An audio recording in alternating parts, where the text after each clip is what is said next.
Hello friends, कैसे हैं आप सभी लोग। आई होप आप लोग बड़े अच्छे होंगे और अपनी तैयारी बड़े अच्छे से कर रहे होंगे।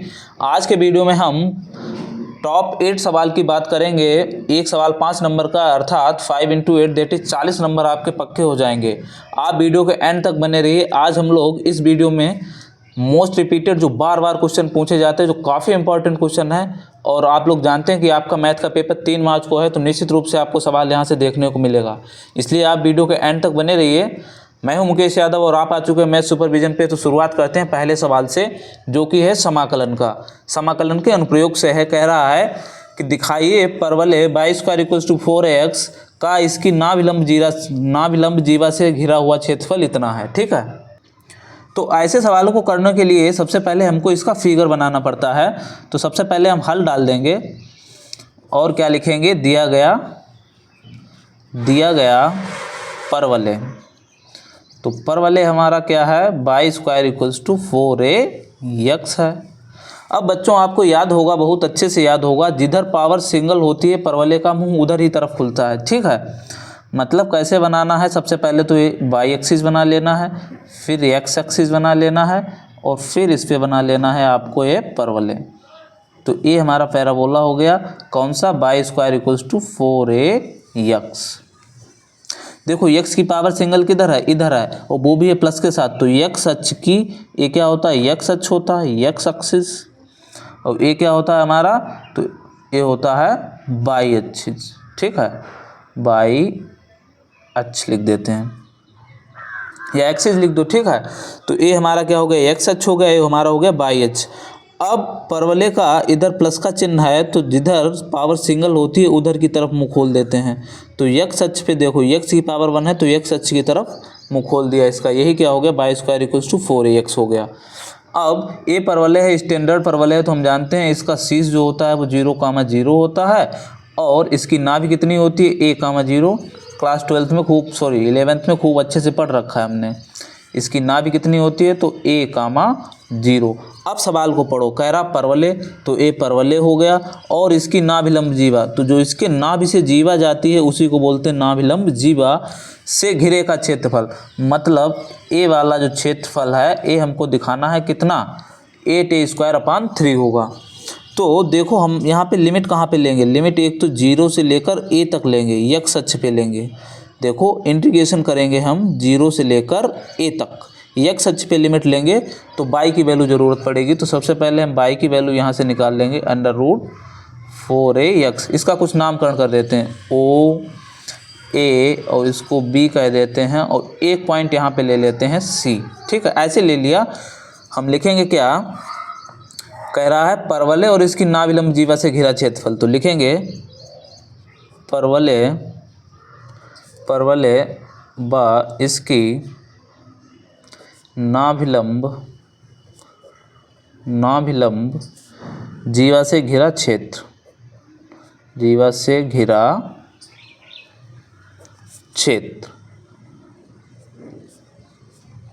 क्या हो जाएगा, लिखेंगे छायांकित भाग OABCO का क्षेत्रफल। देखो इस वाले अगर रीजन का हम क्या कर लें, क्षेत्रफल निकाल लें, तो जितना ये क्षेत्रफल होगा उतने नीचे होगा, क्योंकि सिमेट्रिकल है, x अक्ष के सापेक्ष क्या है, सिमेट्रिकल, हिंदी में बोलते हैं इसको सममित। ठीक है, तो जितना ए वाला एरिया होगा उतने ए वाला एरिया होगा। तो इस वाले एरिया का हम क्षेत्रफल निकाल लें और उससे कर दें 2 से गुणा, तो ये हमारा पूरा क्षेत्रफल आ जाएगा यहाँ से यहाँ तक। यही हमको चाहिए था। तो 2 टाइम्स, अब देखो हम इंटीग्रेशन करेंगे, क्योंकि लिमिट ले रहे हैं x अक्ष पे 0 से लेकर a तक। तो जब हम x अक्ष पे लिखते हैं तो लिखते हैं dx। जब x अक्ष की लिमिट लिखेंगे तो dx, और dx के साथ क्या आता है, y। इतना याद रखना है। अब y की वैल्यू कितनी आ गई है, a आ गई है 2 times from limit 0 to a √4ax और dx। याद इतना रखना है मेरे प्यारे बच्चों कि 0 मतलब 0 पे देखो कहाँ पे कर्व को टच कर रहा है, इस वाले कर्व को यहाँ पे, और a पे सीधी लाइन खींच दो तो कर्व को यहाँ पे टच कर रहा। मतलब इस कर्व का क्षेत्रफल, ये कर्व है क्या हमारा, y square equal to 4ax, और यहाँ से लेकर यहाँ तक हमने क्षेत्रफल इससे आ गया, और इसका 2 गुना कर देंगे तो इस पूरे वाले का क्षेत्रफल आ जाएगा। बात समझ में आ रही। अब ये हो गया 2 टाइम्स, अब ये देखो 0 to a 4 का वर्गमूल 2 और a का वर्गमूल तो अंडर रूट a और अंडर रूट x लिख लो और dx लिख लो। ठीक है, यहाँ से हो जाएगा 2 टाइम्स ए 2 दूना 4 कर दो बाहर, 2 दूना 4 अंडर रूट a और x को लिख देते हैं x की पावर 1/2 और from limit 0 to a dx। अब ये देख लो ये हो गया 4 अंडर रूट a, x की पावर n dx का फार्मूला क्या होता है, पावर में 1 जोड़ दो तो x + 1 n+1 अपॉन n+1 और फ्रॉम लिमिट 0 to a। इतनी बात क्लियर है। अब देखो यहाँ से क्या हो जाएगा 4 अंडर रूट a, ये हो जाएगा x की पावर 3/2 हाफ प्लस हाफ 3/2, यहाँ भी हाफ प्लस 1 मतलब 1/2 + 1 3/2 हो जाएगा और फ्रॉम लिमिट 0 to a हो जाएगी ये 4 अंडर रूट a। अब ये 3/2 है, इसका उल्टा होके आ जाएगा ऊपर तो 2/3 और x की पावर 3/2 हो जाएगा और लिमिट कहाँ से है 0 से लेकर a तक। यहाँ पे देखो 4 दूना 8/3 अंडर रूट a हो गया। ठीक है, और यहाँ लिमिट अप्लाई कर दो तो a की पावर 3/2 माइनस लोअर लिमिट 0 की पावर 3/2, उससे कोई मतलब रहा नहीं। ये हो गया 8/3 अंडर रूट a। अब ये देखो 0 की पावर 3/2, इससे क्या मतलब 0 की पावर कुछ भी वो तो 0 हो जाएगा। a की पावर 3/2 का मतलब क्या हो जाएगा, लिख देते हैं चलो भाई, इंटू a की पावर 3/2। अब इसको थोड़ा सा सॉल्व करो बच्चों। अंडर रूट a का मतलब 1/2 a की पावर और a कितना है a की पावर 3/2 मल्टीप्लाई में है, आधार समान है तो पावर 8 हो जाएंगी, 1/2 + 3/2 तो a कितना हो जाएगा, यहाँ से एलसीएम आ जाएगा 2, ऊपर हो जाएगा 3 1 4/2 दैट इज 4/2 मतलब 2 दूना 4 a²। तो यहाँ से हमारा क्या आ जाएगा 8/3 इंटू a²। और क्षेत्रफल हमारा किस में आता है हमेशा है वर्ग मात्रक या वर्ग इकाई में, तो वर्ग इकाई लिख देते हैं। हमें नहीं पता कौन सी यूनिट है तो वर्ग इकाई में, यही हमको क्या करना था सिद्ध करना था। आशा है आपको क्वेश्चन समझ में आ गया होगा। ठीक है, ये मोस्ट इंपॉर्टेंट क्वेश्चन है, इसको करके जरूर जाना है। यहाँ पे आपको समझ लेना है एक बार कि यहाँ पे आधार समान थे इसलिए पावर 8 हो गए तो a² हो गया। ठीक है, अब हम बात करते हैं अगले क्वेश्चन के। आपके 5 नंबर पक्के हो चुके हैं। अब देखो अगले क्वेश्चन की बात करते हैं। इसको ऐसे ही देख लेना है, क्या कह रहा है, वृत्त का क्षेत्रफल ज्ञात करो जिसका समीकरण x² + y² = a² है। तो जब ये वृत्त का ही समीकरण होता है, ऐसे वृत्त का समीकरण होता है जिसका केंद्र कितना होता है बच्चों, तो 0,0 होता है और इसकी रेडियस मतलब त्रिज्या कितनी होती है a। तो इस वृत्त की त्रिज्या हो गई a और इसका केंद्र देखो 0,0 मूल बिंदु पे बना है कि उस वृत्त का समीकरण होता है जिसका केंद्र 0,0 और त्रिज्या कितनी होगी a होगी।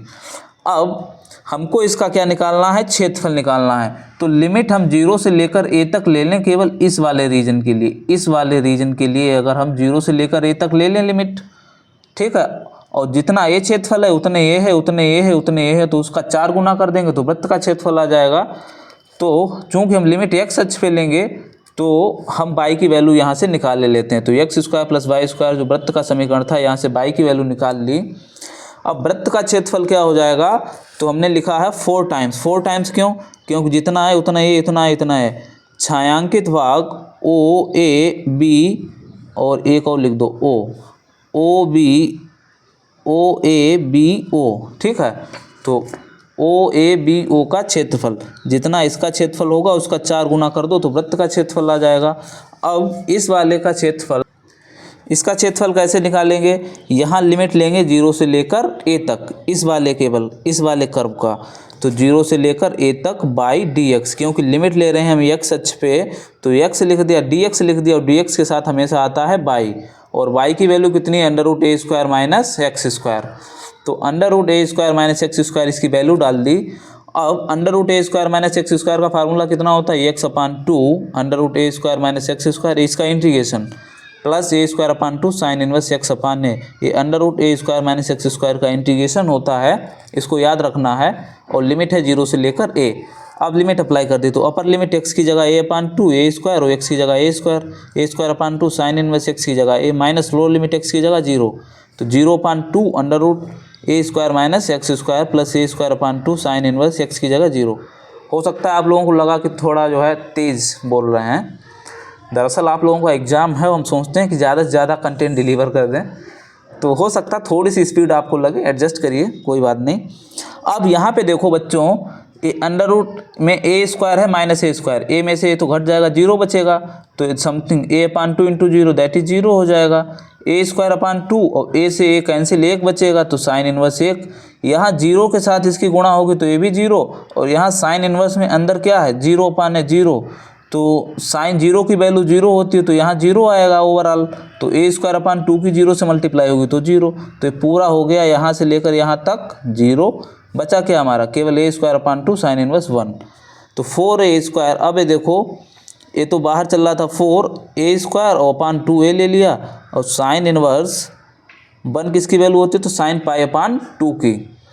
अब साइन से साइन इनवर्स कैंसिल हो जाएगा, यहाँ 2 दूना 4 हो गया, 2a स्क्वायर हो गया इंटू पाई अपान 2, पाई ए स्क्वायर वर्ग मात्रक।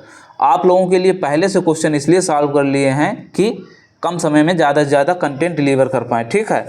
तो ये आपका 5 नंबर का दूसरा सवाल है, काफ़ी इंपॉर्टेंट है, इसको ज़रूर करके जाएं आप लोग। अब आपके 10 नंबर हो चुके हैं। अब देखो अगले सवाल की बात करते हैं। ए बहुत इंपॉर्टेंट, इस पर जितना इंपॉर्टेंट लगा पाओ उतना ज़्यादा इंपॉर्टेंट क्वेश्चन है। क्या कह रहा है, रेखाओं L1 व L2 के बीच न्यूनतम दूरी ज्ञात करो, और सदिश रूप में रेखाएं दी गई हैं। ये मोस्ट इंपॉर्टेंट क्वेश्चन है, आप जो है वीडियो के एंड तक बने रहिएगा। आज जो है सारे इंपॉर्टेंट क्वेश्चन ही कराएंगे आप लोगों को। तो r equals to i plus j plus lambda times of this, ये पहली रेखा है और ये दूसरी रेखा है। जब भी सदिश रेखाएं आपको दी गई हों उनके बीच न्यूनतम दूरी, फिक्स सवाल है, 8 नंबर में आता है। ये 5 नंबर में भी नहीं, कितने में आएगा, 8 नंबर में आएगा। आप देख सकते हैं 2017, 19, 20, 23, 24। तो जब भी रेखाएं आपको सदिश रूप में दी गई हों तो उनकी तुलना हमेशा r equals to a1 plus lambda b1 और r equals to a2 plus mu b2 से करते हैं। अब आपको जब भी ये रेखाओं का समीकरण मतलब रेखाओं वाला न्यूनतम दूरी का सवाल पूछा जाए तो इस पे एक बार ज़रूर बाज की तरह निगाह डालना। ये दोनों यहाँ पे देखना, क्या है दोनों एक जैसे तो नहीं लिखे हैं। अगर एक जैसे लिखे होंगे तो रेखाएं समांतर हो जाएंगी, उसका दूसरा फार्मूला होता है, वो आगे क्वेश्चन लिया है हमने इसी वीडियो में। यहाँ पे हमारे अलग अलग हैं, इसीलिए लैम्डा b1 और म्यू b2 से तुलना की। तो यहाँ से हमको a1 की वैल्यू a आ गई और a2 की वैल्यू a आ गई, b1 की वैल्यू a आ गई और b2 की वैल्यू a आ गई, ठीक है। अब बच्चों रेखाओं के बीच न्यूनतम दूरी का फार्मूला होता है b1 cross b2 dot a2 minus a1 upon magnitude of b1 cross b2 और फिर पूरे का मैग्नीट्यूड। तो हमको b1 क्रॉस b2 चाहिए होगा, a2 माइनस a1 चाहिए होगा और इसका मैग्नीट्यूड। तो सबसे पहले हमने क्या किया है, a2 माइनस a1 निकाल लिया है, तो a2 की वैल्यू a, a1 की वैल्यू a, इसे सब्ट्रैक्ट कर दिया तो a आ गया, और हमको चाहिए था b1 क्रॉस b2। अब b1 बच्चों कहाँ है, तो b1 रहा a और b2 रहा a, ठीक है। तो b1 पहले लिखेंगे i j k, क्रॉस निकालना तो हम बचपन से सीख चुके हैं भाई। अब पहले b1 अगर लिखा है तो b1 के i j k के गुणांक लिखो 2, फिर j का गुणांक -1 और k का गुणांक 1, फिर b2 का i j के गुणांक 3, फिर j का गुणांक -5 हो रहे। यहाँ पे कैसे करते हैं बच्चों, i फिर जिस वाले एलिमेंट को लेते हैं, पहला प्लस के साथ, दूसरा माइनस के साथ, तीसरा प्लस के साथ, देखो प्लस फिर माइनस फिर प्लस के साथ। तो पहले वाले एलिमेंट को लेंगे तो ए वाले कॉलम कैंसिल और ए वाली रो कैंसिल हो जाएगी। बचेंगे कौन कौन से एलिमेंट, ए वाले 4 बचेंगे। इसकी इससे गुणा करेंगे तो -1 इंटू 2 हो जाएगा, और -5 इंटू 1 दैट इज़ -5।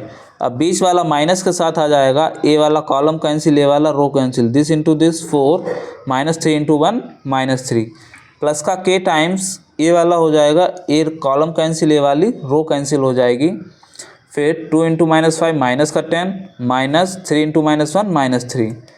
तो यहाँ से आ जाएगा देखो माइनस माइनस प्लस का 5 हो जाएगा, तो 5 में से 2 चला जाएगा तो प्लस का 3 आई, और 4 में से 3 जाएगा 1 तो माइनस का j, और यहाँ पे माइनस माइनस प्लस का 3 में से माइनस का 10 चला जाएगा तो माइनस का 7 के बच जाएगा। और इसका अब हम निकाल लेते हैं मैग्नीट्यूड, मतलब परिमाण। मैग्नीट्यूड का मतलब क्या होता है, परिमाण। तो परिमाण में बताया है अंडर रूट लगा दो, किसी भी सदिश का निकालना हो, i का गुणांक, j का गुणांक और k के गुणांक का कर दो वर्ग। तो यहाँ पे हमने कर दिया है, वो आ गया अंडर रूट 59 मात्र तक। समझ में आ गई बात। अब रेखाओं के बीच न्यूनतम दूरी का फार्मूला लगा दिया, b1 क्रॉस b2, ए वैल्यू हमारी आई थी, डाल दी, ठीक है। डॉट a2 माइनस a1, तो a2 माइनस a1 कितना आया था, a आया था, i plus 0j minus k, तो i plus 0j minus k, और b1 cross b2 under root 29 आया था इसका परिमाण। यहाँ से देखो जब भी डॉट प्रोडक्ट करना होगा तो i की i से, j की j से, k की k से गुणा कर दो, सिंपल। तो 3 इंटू 1, देखो यहाँ i के साथ 1 है तो 3 इंटू 1 3, अब माइनस का यहाँ पे 1 लेकिन यहाँ है 0, माइनस 1 इंटू 0 ख़त्म हो जाएगा तो नहीं किया, और माइनस के 7 की माइनस 1 से गुणा होगी तो 7 इंटू 7, 7 इंटू 1 कितना हो जाएगा, प्लस का 7। यहाँ से बच्चों क्या हो जाएगा, 7 और 3 10 अपान अंडर रूट 59। तो यही हमारा क्या हो जाएगा, रेखाओं के बीच न्यूनतम दूरी हो जाएगी। मोस्ट इंपॉर्टेंट क्वेश्चन है, और अभी तक हम लोग कितने सवाल कर चुके हैं, तो 3, जो काफ़ी मोस्ट इंपॉर्टेंट थे। अब चौथे सवाल की ओर बढ़ते हैं। ये देखिए, अब की देखो रेखाओं के बीच का न्यूनतम दूरी का सवाल लिया है, लेकिन यहाँ पे बच्चों देखना, जब भी सदिश रूप में दी गई होंगी, यहाँ पे देखो लैम्डा के साथ ये लिखा है और म्यू के साथ ये लिखा है। अब देखो अगर यहाँ पे हम 2 कॉमन ले लें तो देखो 2i प्लस 3j और प्लस का 8k बन जाएगा। इसका मतलब ये दोनों क्या हैं, समांतर रेखाएं हैं, ठीक है। तो इसका आपको विशेष रूप से ध्यान रखना है, ठीक है। अब देखो सबसे पहले रेखाओं को निम्न रूप में लिखेंगे, जब भी ऐसी रेखाएं दी होंगी देख लेना, यहाँ पे या तो ऐसे को इससे 2 कॉमन लिया या इसमें 2 से गुणा करो तब ये बन जाएगा। इसका मतलब ये दोनों क्या है, पैरेलल लाइन से समांतर रेखाएं हैं, और इसका दूसरा फार्मूला होता है। तो सबसे पहले रेखाओं को लिख लेंगे, पहली रेखा हो गई, दूसरे में 2 कॉमन मिल रहा था, 2 कॉमन ले लिया तो 2 mu 2i plus 3j plus 4k। अब उपरोक्त रेखाओं की a1 प्लस लेमडा, वहाँ b1 लिखते थे, नहीं यहाँ b1 और b दोनों जगह सेम है, तो b plus r equals to a2 plus 2 mu, देखो 2 म्यू लिखा है और b, फिर इसी 2 म्यू को आगे हमने म्यू डैश लिख दिया है। चाहो तो म्यू डैश लिखो या ना लिखो, उससे कोई समस्या नहीं है, ठीक है। तो हमने यहाँ पे लिख दिया कि mu dash equals to 2 mu है। जैसे इसकी तुलना करेंगे तो a1 की वैल्यू क्या हो जाएगी, a हो जाएगी, a2 की वैल्यू a, और b तो दोनों जगह समान है। अब जब रेखाएं समांतर होती हैं तब इनके बीच का फार्मूला होता है बच्चों, न्यूनतम दूरी का मैग्नीट्यूड ऑफ, मतलब परिमाण किसका, b cross a2 minus a1 अपान b का परिमाण। याद कैसे रखना है, वहाँ क्या था, तो यहाँ पे था b1 क्रॉस b2 का डॉट लेना था a2 माइनस a1 से, अब यहाँ तो एक ही b बचा है तो उसी का क्रॉस हो जाएगा a2 माइनस a1 से। तो यहाँ पे b cross a2 minus a1 हो गया अपान b का परिमाण। तो सबसे पहले हमने निकाल लिया है a2 माइनस a1, इससे इसको घटाया तो वैल्यू क्या आ गई, i plus 2j plus 2k। फिर इसका हमने क्रॉस किया b cross a2 minus a1 के साथ, तो i j k b की, देखो भैया पहले b लिखा है तो b के गुणांक 2 3 4, और फिर a2 माइनस a1 तो 2 4 5, सॉरी a2 माइनस a1 कहाँ है, a है, 1 2 2, तो 1 2 2 लिख दिया। यहाँ से इसको सॉल्व आउट कर लिया, a cancel, this into this minus this into this, 3 दूना 6 माइनस 4 दूना 8, फिर माइनस का j, a वाला कॉलम a वाली रो कैंसिल, 2 दूना 4 माइनस 4, फिर प्लस का k टाइम्स a वाला कॉलम a वाली रो, 2 दूना 4 माइनस 3, तो a आ गया। फिर रेखाओं के बीच न्यूनतम दूरी लिख दी, इसका मैग्नीट्यूड, तो b cross a2 minus a1 a था इसका परिमाण, और b हमने कितना लिया था, a वाला b था हमारा। बात समझ में आ रही है। तो b की वैल्यू डाल दी हमने यहाँ पे 2i plus 3j plus 4k। अब क्या करेंगे, इसका परिमाण निकालना आसान काम है, अंडर रूट माइनस 2 का वर्ग 4 हो जाएगा और प्लस 1 का वर्ग 1 हो जाएगा, यहाँ 2 का वर्ग 4, 3 का वर्ग 9 और 4 का वर्ग 16, तो under root 5 upon under root 29 हो गया। फिर 5 अपान अंडर रूट, देखो अंडर रूट दोनों जगह लगा था तो एक बार लगा दिया, 5 अपान अंडर रूट 29 इकाई क्यों लिखा भैया, न्यूनतम दूरी निकालनी, दूरी का कोई न कोई तो मात्रक होगा, हमको नहीं पता है फिलहाल कि क्या रहा होगा। अब एक क्वेश्चन देखो बच्चों, ये भी मोस्ट इम्पॉर्टेंट है, इसको ज़रूर करके जाना, ये कराया नहीं है, आप लोग चैनल पे जाके देख सकते हैं, हालांकि ये भी क्वेश्चन कराया हुआ है, इसको आप लोग देख लीजिएगा कि रेखाओं x प्लस 1 अपान 7, y प्लस 1 अपान 6, z प्लस 1 अपान 1 और दिस, ठीक है, इनके बीच क्या करनी है हमको, न्यूनतम दूरी निकालनी। 1 सेकेंड, अब दिख रहा होगा, और इसके बीच मध्य न्यूनतम दूरी बहुत बार पूछा गया है, और ये क्या है, कार्तीय रूप में रेखाएं दी गई हैं, तो इनके बीच न्यूनतम दूरी आप लोग निकाल लीजिएगा, याद पड़ा हुआ है, आप वीडियो देख सकते हैं, किसमें, त्रिमी ज्यामिति में हमने क्वेश्चन कराया है, ठीक है। अब अगले क्वेश्चन की तरफ बढ़ते हैं। अगला क्वेश्चन है, देखो अवकल समीकरण का है, मोस्ट इंपॉर्टेंट है। अभी तक हम कितने कर चुके? 4 क्वेश्चन, मतलब 4 पंचे 20। अब देखो 5वां क्वेश्चन है, क्या कह रहा है? अवकल समीकरण dy/dx + 2y = sin x, इसका व्यापक हल ज्ञात करो। ये मोस्ट इंपॉर्टेंट क्वेश्चन है और देखो कई बार पूछा गया है। तो सबसे पहले क्या करेंगे, दिया गया अवकल समीकरण, ये देखो हमारा रेखीय अवकल समीकरण है। कैसे पता लगा? रेखीय अवकल समीकरण की पहचान होती है dy/dx + py = q, जहाँ p और q हमेशा तुमको किस में दिखेंगे? या तो ये दोनों कांस्टेंट होंगे या यक्स में दिखेंगे। y के साथ ये देखो कांस्टेंट है, इधर देखो यक्स का फंक्शन है। या तो p और q कैसे होंगे? कांस्टेंट। या p और q कैसे दिखेंगे? तो यक्स में दिखेंगे हमेशा। तो यहाँ पे हमने इसकी तुलना कर दी dy/dx + py = q से। तो p की वैल्यू बच्चों कितनी हो गई? 2, और q की वैल्यू हो गई sin x। अब इसका क्या करते हैं, ऐसे सवालों में सबसे पहले इंटीग्रेटिंग फैक्टर निकालते हैं। तो नीचे क्या लिखा है? dx। तो इंटीग्रेटिंग फैक्टर हमेशा नीचे वाले से दिया जाता है, इंटीग्रेटिंग फैक्टर। तो e⁻p dx। अब p की वैल्यू कितनी थी? 2, और dx, अब 2 का इंटीग्रेशन कितना, सॉरी 2 तो कांस्टेंट है और 1 का इंटीग्रेशन x। तो ये तो हो गया हमारा इंटीग्रेटिंग फैक्टर, जिसको बोलते हैं समाकलन गुणांक। अब फिर इस अवकल समीकरण का हल कैसे देते हैं? देखो भैया, dy/dx + py = q, ऊपर y है मतलब y का बोल वाला है, ठीक है। मतलब y गुणा इंटीग्रेटिंग फैक्टर, y गुणा integrating factor equals to q गुणा इंटीग्रेटिंग फैक्टर dx + c। तो y गुणा इंटीग्रेटिंग फैक्टर कितना निकाला था? e⁻2x इंटीग्रेशन ऑफ q हमारा कितना है भैया? sin x, और इंटीग्रेटिंग फैक्टर if कितना है? e⁻2x dx + c, ठीक है। यहाँ पे कांस्टेंट ऑफ इंटीग्रेशन पहले जोड़ देते हैं। ये व्यापक समीकरण, इसका व्यापक हल होता है किसका? अवकल समीकरण, जो भी होता है रेखीय अवकल समीकरण, ठीक है। इतनी बात क्लियर है। अब यहाँ पे हमने क्या किया? e⁻2x लिख लिया, sin x लिख लिया, dx + c। अब वैसे तो इसको हम समाकलन करेंगे तो i मान के बहुत बड़ा हो जाएगा, लेकिन आप लोगों को ऐसे ही याद रखना है। ये हमारा फार्मूला होता है बच्चों, देखो बता देते हैं आप लोगों को अलग से। काय का फार्मूला होता है? e⁻ax sin bx। ये आपको फार्मूला याद रखना सीधे कि e⁻ax और कहीं sin bx आपको दिख जाए, इसका इंटीग्रेशन करना हो तो फार्मूला होता है e⁻ax upon a² + b² into a sin bx minus b cos bx, ठीक है। a sin bx minus b cos bx। अब यहाँ पे a की वैल्यू कितनी है? देखो e⁻ax, a की वैल्यू है 2, sin bx, अब x के साथ यहाँ पे कितना है? 1 है। तो फार्मूला क्या होगा? e⁻ax upon a² + b²। a की जगह यहाँ पे है 2, तो 2 का स्क्वायर कर दिया। b की जगह यहाँ पे कितना है? 1, तो 1 का स्क्वायर इंटू a की जगह कितना है? 2, a sin bx, तो sin bx माइनस b की जगह है 1 इंटू cos bx, तो cos, अब bx की जगह कितना है? तो यही x है, तो ये रख दिया, प्लस का कांस्टेंट ऑफ इंटीग्रेशन, ठीक। तो यहाँ से हो जाएगा y = e⁻ax, 2 का वर्ग 4 और 1 5, और e⁻2x जो मल्टीप्लाई में था वो अपान में आ गया, तो इसके साथ अपान में आ गया और c के भी साथ अपान में आ जाएगा, ठीक है। यहाँ से e⁻2x कैंसिल है, 1/5 हो जाएगा, और a बच गया, और c e⁻2x नीचे था, ऊपर जाएगा तो माइनस के साथ। अब एक क्वेश्चन और देखते हैं, ये देखो। आशा है आपको वीडियो पसंद आ रहा होगा। अगर वीडियो पसंद आ रहा है तो प्लीज़ वीडियो को लाइक और चैनल को सब्सक्राइब जरूर करें। अगला क्वेश्चन, ये भी मोस्ट इंपॉर्टेंट क्वेश्चन है 5 नंबर में, कि y = x up to infinite terms, और ये मोस्ट इंपॉर्टेंट क्वेश्चन है, अवकलन का है।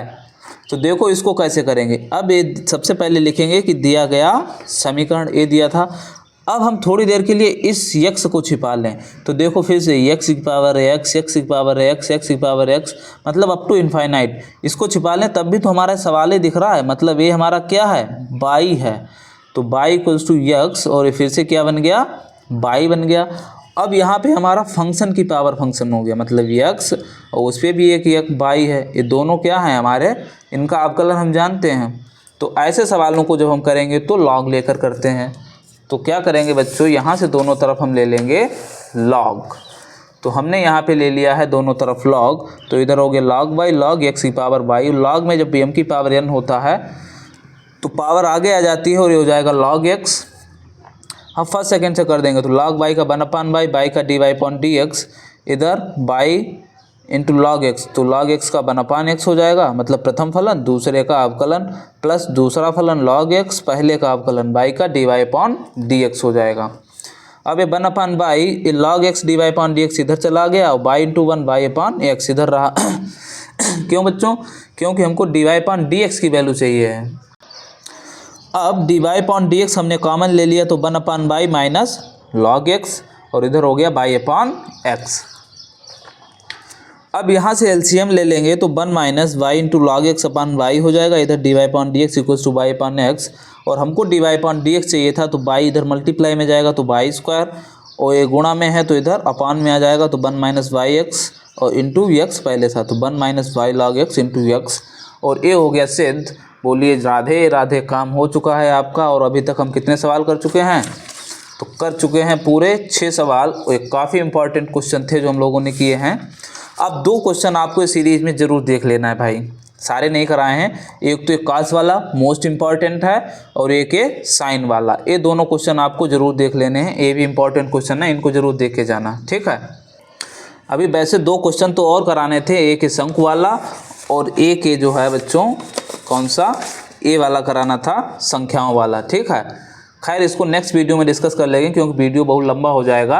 आप लोग देख सकते हैं इसको, एक ये क्वेश्चन वैसे करा रखा है पहले से, आप देखेंगे तो अवकल समीकरण के अवकलन के अनुप्रयोग में क्वेश्चन कराया हुआ है, आप लोग देख सकते हैं। और नहीं तो जो है इसके लिए एक सेपरेट वीडियो बना देंगे बाद में। तो मिलते हैं नेक्स्ट वीडियो में, तब तक के लिए जय हिंद, नमस्कार। घर पे बहुत अच्छे से पढ़ते रहिए, हंसते रहिए, मुस्कुराते रहिए, और बार बार कह रहे हैं अपनी नोट्स को बहुत ज़्यादा रिवाइज़ करिए। जो भी फार्मूले आप भूल रहे हैं थोड़ा सा उनको लिखकर रिवाइज कर लीजिए, ठीक है। और इम्पॉर्टेंट पढ़ने की कोशिश करिए, सारे क्वेश्चन लगाने की कोशिश ना करिए, अखबार की तरह पढ़ो। जो क्वेश्चन आ रहा है उसको हटाओ, जो नहीं आ रहा है उसी को थोड़ा सा ध्यान रखना है, ठीक है। तो पढ़ते रहिए, मुस्कुराते रहिए। Thank you.